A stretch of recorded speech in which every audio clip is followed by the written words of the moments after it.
Now let us continue with filmmaking by Satyajit Ray. So let us begin from where we had left in the first lecture. So let us start now. So we had talked about the making of Pather Panchali. As we discussed in the first lecture also, he has broadly spoken about three things in this essay. Firstly, he tells us how he came into the field of filmmaking, and then he talks about his early experiences. For example, his first day of shooting of Pather Panchali. So, Pather Panchali was his first film. So, he talks about his early experiences in filmmaking. And thirdly, he talks about the lessons that he learned while making films. So these are the three things that he talks about in this essay. So now let us continue.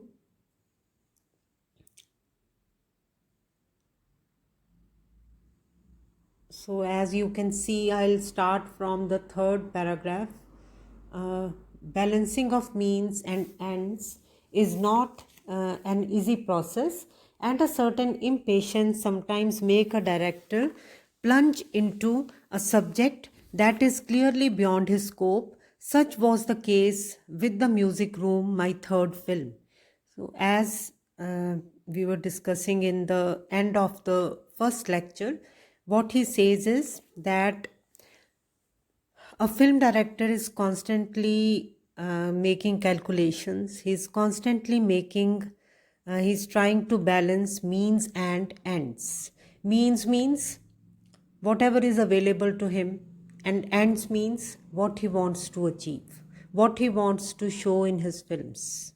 So he has to continuously calculate the resources available, the money available, and how can he use it in the best possible way as to make, as to convert his dream into a reality.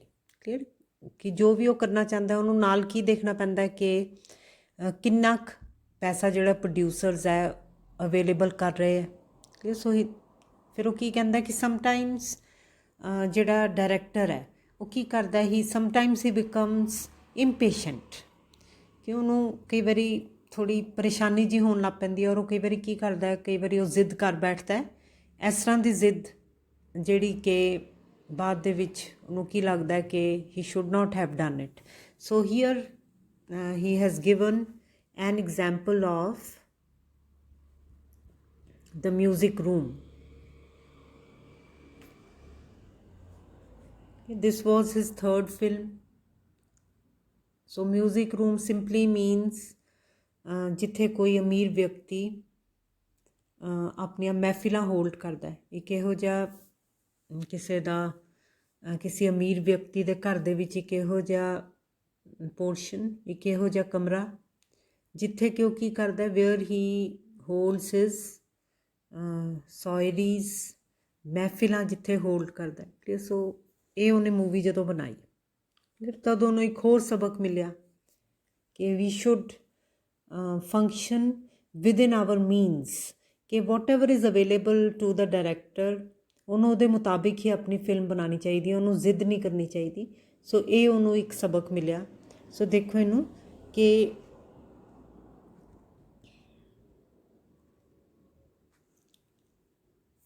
I was, so this is the second last paragraph, I was by then a little tired of the rural scene, so I decided to film this story of decadent feudalism. So ਕੀ ਕਹਿੰਦਾ ਕਿ ਉਦੋਂ ਮੈਂ ਪਰੇਸ਼ਾਨ ਹੋ ਗਿਆ ਸੀ rural scene ਤੋਂ। Rural scenes means ਕਿ ਜਿਹੜੀ ਕੋਈ ਵਿਲੇਜ ਦੀ ਕੋਈ ਬੈਕਗਰਾਊਂਡ ਦੇ ਅਗੇਂਸਟ ਮੂਵੀ ਬਣਾ ਕੇ। ਸੋ ਪਥੇਰ ਪੰਚਾਲੀ ਔਰ ਜਿਹੜੀ ਇੱਕ ਉਹਨੇ ਹੋਰ ਮੂਵੀ ਬਣਾਈ ਸੀ ਉਹਦੇ ਵਿੱਚ ਉਹਨੇ ਪਿੰਡ ਵਿੱਚ ਜਾ ਕੇ ਸ਼ੂਟਿੰਗ ਕੀਤੀ ਸੀ, ਵਿਲੇਜ ਵਿੱਚ ਜਾ ਕੇ ਸ਼ੂਟਿੰਗ ਕੀਤੀ ਸੀ। So he was by then a little tired of the rural scene, so he decided to film this story of decadent feudalism. So ਉਹਨੇ ਕੀ ਸੋਚਿਆ ਕਿ I'll make a film on feudalism का मतलब ही की है अबाउट अ फ्यूडल लॉर्ड, जागीरदारी प्रथा, सामंतवाद. As you know, the Britishers used to give jagirs to their favorite people. और ਜਿਹੜਾ ਇੱਕ ਜਾਗੀਰਦਾਰ ਹੁੰਦਾ ਸੀ, ਜਿਹੜਾ ਇੱਕ ਸਾਮੰਤ ਹੁੰਦਾ ਸੀ, he was practically the ruler of that area. ਜਾਗੀਰਾਂ ਵੰਡਦੇ ਹੁੰਦੇ ਸੀਗੇ. ਔਰ ਫਿਰ ਜਿਹੜੇ ਜਾਗੀਰਦਾਰ ਹੁੰਦੇ ਸੀ ਉਹ ਕੀ ਹੁੰਦੇ ਸੀਗੇ, ਉਹਨਾਂ ਦੇ ਹੱਥਾਂ ਦੇ ਵਿੱਚ ਉਹ ਸਾਰੀ ਜਿਹੜੀ ਜ਼ਮੀਨ ਹੁੰਦੀ ਸੀ, ਜਿੰਨੇ ਵੀ ਪਿੰਡ ਹੁੰਦੇ ਸੀਗੇ ਉਹਨਾਂ ਦੇ ਅੰਡਰ ਆ ਜਾਂਦੇ ਸੀਗੇ. So they use to collect taxes there or and they use to be responsible for the people of those jagirs. So ਇਹਨੇ ਇੱਕ ਇਹੋ ਜਿਹੀ ਫਿਲਮ ਬਣਾਉਣ ਦੀ ਕੋਸ਼ਿਸ਼ ਕੀਤੀ ਜਿਹਦੇ ਵਿੱਚ ਕਿ ਉਹਨੇ ਕੀ ਦਿਖਾਉਣਾ ਸੀਗਾ ਕਿ ਕਿਸ ਤਰ੍ਹਾਂ ਇੱਕ ਵਿਗੜਿਆ ਹੋਇਆ ਜਾਗੀਰਦਾਰ ਹੈ ਔਰ ਕਿੰਨੀ ਗਿਰਾਵਟ ਆਈ ਹੈ. ਸੋ ਇਹਨੇ ਇਹ ਦਿਖਾਉਣਾ ਸੀ. ਸੋ ਦੇਖੋ, ਸੋ ਉਹਨੇ ਕੀ ਸੋਚਿਆ ਕਿ so I decided to film this story of decadent feudalism. For the exteriors for this story we needed a crumbling 19th century. So इन्होंने एक्सटीरियर्स वास्ते इन्हों की चाहिए सीगा. So they wanted a crumbling 19th century nobleman's palace. So इन्होंने एक वड्डा सारा महल टाइप दिखाना सीगा ਜਿਹੜਾ ਕਿ ਕਿਸੇ ਜਾਗੀਰਦਾਰ ਦਾ ਹੋਵੇ ਔਰ ਜਿਹਦੇ ਵਿੱਚ ਕਿ ਹੁਣ ਕੀ ਆ ਰਹੀ ਹੈ, ਗਿਰਾਵਟ ਆ ਰਹੀ ਹੈ ਕਿ ਆਹਿਸਤਾ ਆਹਿਸਤਾ due to the lack of resources the jagirdars were unable to maintain their huge palaces. So ਇਹ ਇੱਦਾਂ ਦਾ ਘਰ ਦਿਖਾਉਣਾ ਸੀ ਜਿਹੜਾ ਕਿ ਬਹੁਤ ਵੱਡਾ ਹੈ ਪਰ ਜਿਹੜਾ ਕਿ ਪ੍ਰੋਪਰਲੀ ਮੇਨਟੇਨਡ ਨਹੀਂ ਹੈ. ਸੋ ਉਹਨਾਂ ਨੇ ਇਸ ਤਰ੍ਹਾਂ ਦਾ ਲੱਭ ਲਿਆ and found a magnificent one in Murshidabad right on the bank of the river Padma, but there was also a lot of studio interiors to do, and little did we realize that the place where we had committed ourselves to shoot them was also in a state of abject decay. So ਬਾਹਰ ਵਾਸਤੇ ਤਾਂ ਉਹਨਾਂ ਨੇ ਇੱਕ ਬੜਾ ਮਹਿਲ ਜਿਹਾ ਦੇਖ ਲਿਆ ਔਰ ਬਾਹਰੋਂ ਦੀ ਉਹ ਵਾਲਾ ਦਿਖਾ ਦਿੱਤਾ. ਕਲੀਅਰ. ਪਰ ਉਹਨਾਂ ਨੇ ਕੀ ਦੇਖਿਆ ਕਿ ਉਹਦੇ ਵਿੱਚ ਕਾਫੀ ਅੰਦਰ ਦੀ ਵੀ ਸ਼ੂਟਿੰਗ ਕਰਨੀ ਸੀ, ਇੰਟੀਰੀਅਰਸ ਦੇ ਵਿੱਚ ਵੀ ਕਾਫੀ ਸ਼ੂਟਿੰਗ ਸੀਗੀ. ਔਰ ਜਿਹੜਾ ਉਹਨਾਂ ਨੇ ਜਿਹੜਾ ਘਰ ਉਹਨਾਂ ਨੇ ਜਿਹਦੇ ਵਿੱਚ ਉਹਨਾਂ ਨੇ ਸ਼ੂਟਿੰਗ ਕਰਨੀ ਸੀਗੀ ਉਹ ਕੀ ਸੀਗਾ, ਉਹ ਵੀ ਅੰਦਰੋਂ ਦੀ ਵੀ ਬਹੁਤ ਹੀ ਮਾੜੇ ਹਾਲਾਂ ਵਿੱਚ ਸੀ. As a result, we constantly found ourselves in the position of wanting to do things for which the means were just not there. So as a result, they faced a lot of problems while shooting the interiors. ਇਹਨਾਂ ਨੂੰ ਬਹੁਤ ਜ਼ਿਆਦਾ ਸਮੱਸਿਆ ਆਈ while they were shooting the interiors. The music room itself, where the noble man held his soirees, was the largest set we had ever built, and having built it, we found that it called for overhead shots from a crane. So ਇਹਨਾਂ ਨੇ ਕੀ ਦੇਖਿਆ ਕਿ ਜਿਹੜਾ ਇਹਨਾਂ ਨੇ music room ਬਣਾਇਆ ਸੀ, clear, even ਉਹ ਵੀ ਕੀ ਸੀਗਾ, it was a very big room. ਔਰ ਇਹਦੇ ਵਿੱਚ ਜੇ ਉਹਨਾਂ ਨੇ ਪੂਰਾ ਰੂਮ ਦਿਖਾਉਣਾ, ਇਹਨਾਂ ਦਾ ਮਨ ਕਰਦਾ ਸੀ ਦਿਖਾਉਣ ਦਾ ਕਿ ਪੂਰਾ ਰੂਮ ਜੇ ਦਿਖਾਇਆ ਜਾਏ ਤਾਂ ਇੰਨਾ ਵੱਡਾ ਸੀਗਾ ਕਿ ਉਹਦੇ ਵਾਸਤੇ ਕੀ ਚਾਹੀਦਾ ਸੀਗਾ, ਓਵਰਹੈਡ ਇਹਨਾਂ ਨੂੰ ਕੈਮਰਾ ਯੂਜ਼ ਕਰਨਾ ਸੀ. And for that they ਨੀਡਿਡ a crane. ਸੋ ਉਹਦੇ ਵਾਸਤੇ ਇਹਨਾਂ ਨੂੰ ਕ੍ਰੇਨ ਦੀ ਜ਼ਰੂਰਤ ਸੀਗੀ, ਕਲੀਅਰ. ਔਰ ਜਿਹੜਾ ਕ੍ਰੇਨ ਸੀਗੀ that was not available where they were shooting.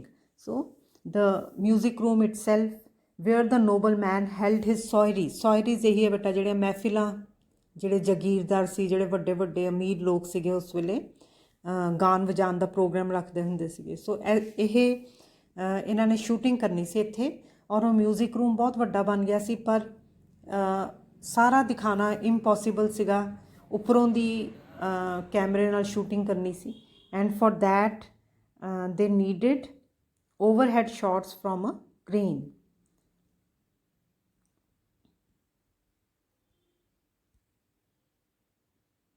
The studio did not, so last para dekho, the studio did not have a crane. I had just won an award at Cannes and felt justified in asking for a crane to be fetched from a bigger studio at the other end of the city. So ਜਿਹੜੇ studio 'ਚ ਜਿੱਥੇ shooting ਕਰ ਰਹੇ ਸੀ ਉੱਥੇ crane ਹੈ ਨਹੀਂ ਸੀ. ਸੋ ਇਸ ਕਰਕੇ ਇਹਨਾਂ ਨੇ ਫਿਰ ਕਿਉਂਕਿ ਇਹਨੇ ਪਿੱਛੇ ਜਿਹੇ ਹੀ ਇਨਾਮ ਜਿੱਤਿਆ ਸੀ ਕੈਨਸ ਫੈਸਟੀਵਲ ਦੇ ਵਿੱਚ ਇਹਦੀ ਫਿਲਮ ਨੇ. ਸੋ ਇਸ ਕਰਕੇ ਇਹਨੂੰ ਕੀ ਲੱਗ ਰਿਹਾ ਸੀਗਾ ਕਿ ਜੋ ਵੀ ਮੈਂ ਡਿਮਾਂਡ ਰੱਖੂੰਗਾ ਪ੍ਰੋਡਿਊਸਰ ਦੇ ਅੱਗੇ ਉਹ ਪੂਰੀ ਹੋਣੀ ਚਾਹੀਦੀ ਹੈ, because I am a very big director, I am a very famous director of film. So ਇਸ ਕਰਕੇ ਇਹਨੇ ਆਪਣੀ ਡਿਮਾਂਡ ਰੱਖੀ ਔਰ ਇਹਨੇ ਕੀ ਕਿਹਾ ਕਿ ਮੈਨੂੰ ਤਾਂ ਕ੍ਰੇਨ ਚਾਹੀਦੀ ਹੀ ਹੈ ਇਸ ਮਿਊਜ਼ਿਕ ਰੂਮ ਦੇ ਵਿੱਚ ਸ਼ੂਟ ਕਰਨ ਵਾਸਤੇ। ਸੋ ਉਹਨੇ ਆਪਣੀ ਜ਼ਿੱਦ ਪਕੜ ਲਈ। ਸੋ ਜਿਹਦੇ ਕਰਕੇ ਕਿ ਫਿਰ ਇੱਕ ਕ੍ਰੇਨ ਮੰਗਵਾਈ ਗਈ ਔਰ ਉਹ ਕ੍ਰੇਨ ਕਿੱਥੋਂ ਦੀ ਆਈ, ਉਹ ਸ਼ਹਿਰ ਦੇ ਦੂਜੇ ਕੋਨੇ 'ਚ ਇੱਕ ਸਟੂਡੀਓ ਸੀਗਾ, ਉੱਥੋਂ ਦੀ ਉਹ ਵਾਲੀ ਜਿਹੜੀ ਕ੍ਰੇਨ ਸੀ ਉਹ ਆਈ। ਸੋ ਨਾਓ ਪੇਜ ਨੰਬਰ 96। ਸੋ ਦੇਖੋ ਇਹਨੂੰ। So enormous hunk of a contraption arrived on top of the truck. So ਜਦੋਂ ਕ੍ਰੇਨ ਮੰਗਵਾਈ ਤਾਂ ਉਹ ਬਹੁਤ ਹਿਊਜ ਸੀਗੀ। ਇਨੋਰਮਸ ਦਾ ਮਤਲਬ ਹੈ ਕਿ ਵੈਰੀ ਬਿਗ, ਔਰ ਉਹ ਇੱਕ ਟਰੱਕ ਦੇ ਉੱਪਰ ਉਹਨੂੰ ਲੋਡ ਕਰਕੇ ਲਿਆਂਦਾ ਗਿਆ, ਲੱਦ ਕੇ ਲਿਆਂਦਾ ਗਿਆ। We were told we could keep it for a week. ਔਰ ਇਹਨਾਂ ਨੂੰ ਕੀ ਕਿਹਾ ਗਿਆ ਕਿ ਇੱਕ ਹਫ਼ਤੇ ਵਾਸਤੇ ਤੁਸੀਂ ਰੱਖ ਲਓ ਕ੍ਰੇਨ ਔਰ ਇਹਦੇ ਨਾਲ ਸ਼ੂਟਿੰਗ ਕਰ ਲਓ। At the end of the week having taken the shots I needed I asked for the crane to be sent back. So ਜਦੋਂ ਸ਼ੂਟਿੰਗ ਖਤਮ ਹੋਈ ਹਫ਼ਤੇ ਦੇ ਐਂਡ ਦੇ ਵਿੱਚ, ਤਾਂ ਇਹਨੇ ਫਿਰ ਕੀ ਕਿਹਾ ਕਿ ਕ੍ਰੇਨ ਵਾਪਸ ਭੇਜ ਦਿੱਤੀ ਜਾਏ। The truck arrived, next para ਦੇਖੋ। The truck arrived in the evening in the falling light I watched the crane being pushed along a couple of stout wooden planks on the top of the truck. So stout means ਮਜ਼ਬੂਤ। ਸੋ ਜਦੋਂ ਸ਼ਾਮ ਨੂੰ crane ਜਾਣੀ ਸੀ ਵਾਪਸ, ਤਾਂ ਫਿਰ ਇਹਨੇ ਕੀ ਦੇਖਿਆ ਕਿ ਲਾਈਟ ਜਿਹੜੀ ਸੀ, ਕਿਉਂਕਿ ਦਿਨ ਖਤਮ ਹੋ ਰਿਹਾ ਸੀ, ਲਾਈਟ ਘੱਟ ਰਹੀ ਸੀਗੀ, ਦਿਨ ਦੀ ਰੌਸ਼ਨੀ ਘੱਟ ਰਹੀ ਸੀ। ਸੋ ਇਹ ਕੀ ਦੇਖ ਰਿਹਾ ਸੀਗਾ ਕਿ ਕ੍ਰੇਨ ਨੂੰ ਉੱਪਰ ਚੜ੍ਹਾਉਣ ਦੀ ਕੋਸ਼ਿਸ਼ ਕੀਤੀ ਜਾ ਰਹੀ ਹੈ। Clear. So with the help of very strong ਮਜ਼ਬੂਤ ਵੁਡਨ ਪਲੈਂਕਸ। ਕਲੀਅਰ। ਸੋ ਲੱਕੜੀ ਦੇ ਵੱਡੇ ਵੱਡੇ ਟੁਕੜਿਆਂ ਦੇ ਉੱਪਰੋਂ ਦੀ ਕ੍ਰੇਨ ਨੂੰ ਰੇੜ ਕੇ ਟਰੱਕ ਦੇ ਉੱਪਰ ਚੜ੍ਹਾਇਆ ਜਾ ਰਿਹਾ। ਸੋ ਇਹ ਦੇਖ ਰਿਹਾ ਸੀਗਾ। It seemed a risky operation. So ਇਹ ਦੇਖ ਰਿਹਾ ਸੀ ਦੂਰ ਖੜਾ, ਔਰ ਇਹਨੂੰ ਕੀ ਲੱਗ ਰਿਹਾ ਸੀਗਾ ਕਿ ਇਹ ਖਤਰਨਾਕ ਕੰਮ ਹੈ, ਕਿਉਂਕਿ the crane was very heavy. And then before I realised what was happening, halfway up the plank the crane tottered for an instant and then crashed on the police. So ਫਿਰ ਇਹਨੇ ਕੀ ਦੇਖਿਆ ਕਿ ਹਾਲੇ ਇਹਨੂੰ ਸਮਝ ਵੀ ਨਹੀਂ ਆਈ ਕਿ ਕੀ ਹੋਇਆ। ਜਿਹੜੀ ਕ੍ਰੇਨ ਸੀਗੀ ਉਹ ਇੱਕਦਮ ਨੀਚੇ ਨੂੰ ਆ ਗਈ।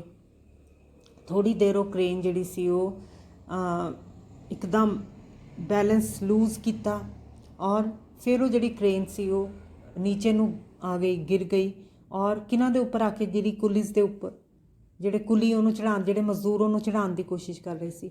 ਕਿਲਿੰਗ ਵਨ ਇੰਸਟੈਂਟਲੀ, ਇੱਕ ਦੀ ਤਾਂ ਮੌਕੇ 'ਤੇ ਹੀ ਮੌਤ ਹੋ ਗਈ। ਐਂਡ ਕ੍ਰਿਪਲਿੰਗ ਅਨਦਰ ਫॉर ਲਾਈਫ, ਔਰ ਜਿਹੜਾ ਦੂਸਰਾ ਸੀਗਾ ਉਹ ਸਦਾ ਲਈ ਅੰਗਹੀਨ ਹੋ ਗਿਆ ਆਪਣੇ ਪੂਰੇ ਜੀਵਨ ਵਾਸਤੇ। I stood rooted to the spot, barely 10 feet away, stunned by the magnitude and suddenness of the tragedy. ਸੋ ਇਹ ਉੱਥੇ ਹੀ ਖੜੇ ਦਾ ਖੜੇ ਰਹਿ ਗਿਆ, ਸਿਰਫ 10 ਫੁੱਟ ਦੀ ਦੂਰੀ 'ਤੇ ਖੜਾ ਸੀਗਾ, ਔਰ ਉਹ ਬਹੁਤ ਜ਼ਿਆਦਾ ਉਹਨੂੰ ਇੱਕਦਮ ਸਦਮਾ ਲੱਗਾ ਕਿ ਇੰਨੀ ਵੱਡਾ ਦੁਖਾਂਤ ਹੋ ਗਿਆ, ਇੰਨੀ ਵੱਡੀ ਟ੍ਰੈਜਡੀ ਹੋ ਗਈ।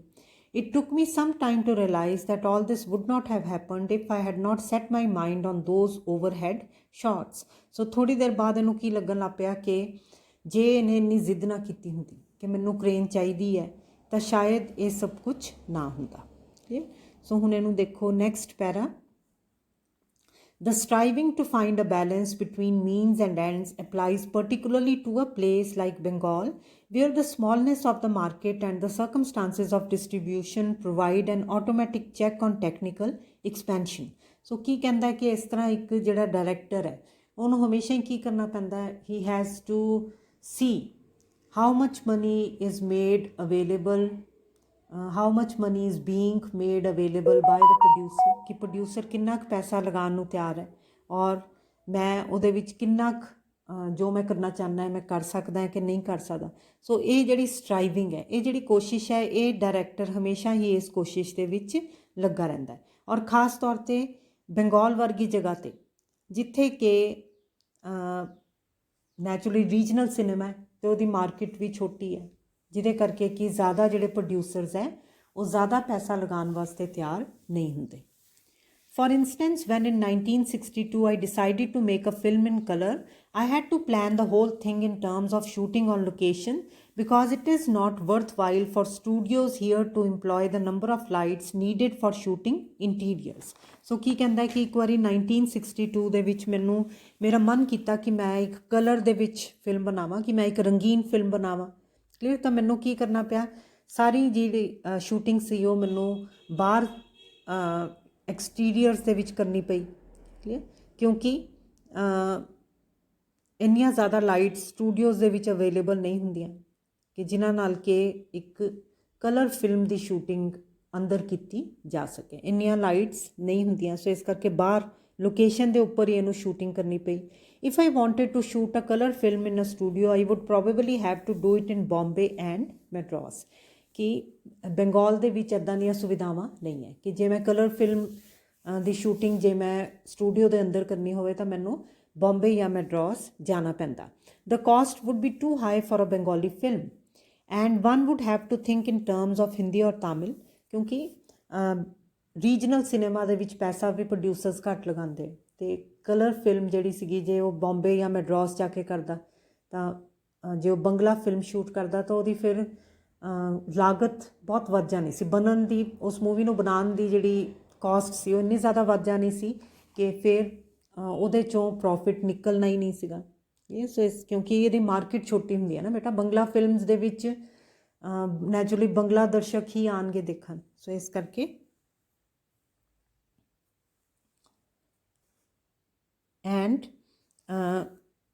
and one would have to think in terms of Hindi or Tamil. Since I believe it is impossible to make a good film in a language one is not fluent in, I see little chance of that happening.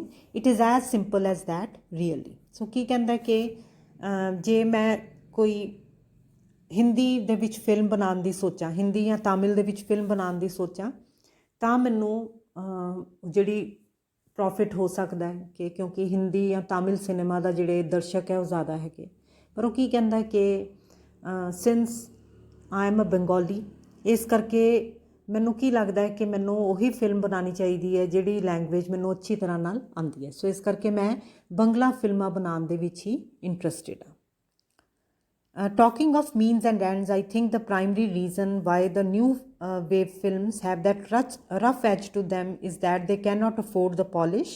Polish is really a matter of time, and in films, as we all learn sooner or later, time equates perfectly with money.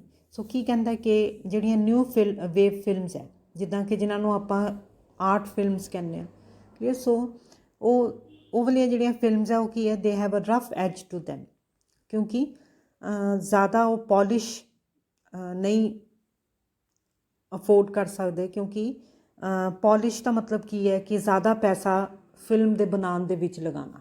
ਸੋ ਕੀ ਕਹਿੰਦਾ ਕਿ ਜਦੋਂ naturally ਜਿਹੜੀਆਂ new wave films ਆ ਉਹਨਾਂ ਵਾਸਤੇ ਕੋਈ ਪੈਸਾ ਜ਼ਿਆਦਾ ਪ੍ਰੋਡਿਊਸਰ ਨਹੀਂ ਲਗਾਉਂਦਾ, ਜਿਹਦੇ ਕਰਕੇ ਕਿ ਉਹਨਾਂ ਦੀ ਜਿਹੜੀ ਬਣਾਵਟ ਹੈ ਜਦੋਂ ਉਹਨਾਂ ਨੂੰ ਬਣਾਇਆ ਜਾਂਦਾ ਤਾਂ ਉਹਦੇ ਵਿੱਚ ਕਾਫੀ ਕਮੀਆਂ ਜਿਹੜੀਆਂ ਉਹ ਰਹਿ ਜਾਂਦੀਆਂ। With true Gallic flair the new wave has turned this lack into a virtue. So Gallic ਦਾ ਮਤਲਬ ਵੀ ਕੀ ਹੈ, ਫਰੈਂਚ। ਸੋ ਜਿਸ ਤਰ੍ਹਾਂ ਕਿ ਫਰੈਂਚ ਫਿਲਮਸ ਦੇ ਵਿੱਚ ਹੁੰਦਾ ਹੈ ਕਿ ਜਿਹੜੀ ਕਮੀ ਹੈ ਉਲਟਾ ਉਹਨੂੰ ਕਿਹਦੇ ਵਿੱਚ ਕਨਵਰਟ ਕਰ ਲਿਆ ਜਾਂਦਾ, ਉਹਨੂੰ ਇੱਕ ਜਿਹਨੂੰ ਆਪਾਂ ਕਹਿ ਸਕਦੇ ਫਾਇਦੇ ਦੇ ਵਿੱਚ ਕਨਵਰਟ ਕਰ ਲਿਆ ਜਾਂਦਾ। ਸੋ ਇਸ ਤਰ੍ਹਾਂ if Jules at Jim set out to tell a conventional story, one would be merely irritated by the jump cuts and freeze frames and handheld shots that jag its contours. So ਕੀ ਕਹਿੰਦਾ ਕਿ ਜੇ suppose Jules at Jim, clear, ਜੇ ਇਹਦੇ ਵਿੱਚ ਇੱਕ conventional story ਹੁੰਦੀ, clear, ਕਿ ਜੇ ਉਹ ਨਿਊ ਵੇਵ ਸਿਨੇਮਾ ਨਾ ਹੁੰਦਾ ਤਾਂ ਫਿਰ ਕੀ ਹੋਣਾ ਸੀਗਾ, ਫਿਰ ਜਿਹੜੇ ਆਡੀਅנס ਹੋਣੇ ਸੀ ਉਹਨਾਂ ਨੇ ਕੀ ਹੋ ਜਾਣਾ ਸੀ, ਇਰੀਟੇਟ ਹੋ ਜਾਣਾ ਸੀ। ਕਲੀਅਰ। ਸੋ ਜਿਹਨੇ ਉਹ ਫਿਲਮ ਬਣਾਈ ਹੈ, Truffaut is far too sensible an artist to do that. We may not identify or sympathize with the droll waywardness of its characters, but there is no denying its stylistic consistency and therefore its validity as a work of art. So ਇਹਦੇ ਵਿੱਚ ਕੁਛ problem ਨਹੀਂ ਹੈ। ਇਹਦੇ ਵਿੱਚ ਬੇਟਾ ਉਹਨੇ ਸਿਰਫ ਕੀ ਗੱਲ ਕੀਤੀ ਹੈ, he has talked about a film that is a new wave film, ਜਿਹਦੇ ਵਿੱਚ ਕਿ ਜਿਹੜਾ ਡਾਇਰੈਕਟਰ ਹੈ, ਕਿਉਂਕਿ ਉਹਦੇ ਕੋਲ ਪੈਸੇ ਘੱਟ ਸੀਗੇ, ਸੋ ਉਹਨੇ ਇੱਕ ਰਫ ਐਜ ਇੱਦਾਂ ਦੀ ਮੂਵੀ ਬਣਾਈ ਹੈ ਵਿਚ ਹੈਜ਼ ਮੈਨੀ ਰਫ ਐਜਿਸ। ਸੋ ਕੀ ਕਹਿੰਦਾ ਉਹ ਇਹ ਕਾਹਦੇ ਕਰਕੇ ਬਣਾਈ, ਕਿਉਂਕਿ ਪੈਸੇ ਦੀ ਕਮੀ ਹੋਣ ਕਰਕੇ। ਪਰ ਕਿਉਂਕਿ ਉਹ ਜਿਹੜਾ ਡਾਇਰੈਕਟਰ ਹੈ he is a very good director, that is why ਉਹਨੇ ਉਹ ਜਿਹੜੀ ਕਮੀ ਹੈ ਉਹ ਇੱਕ ਸਟਾਈਲ ਦੇ ਵਿੱਚ ਕਨਵਰਟ ਕਰ ਲਈ ਹੈ। So now I make an end here and we'll continue with this in my next lecture.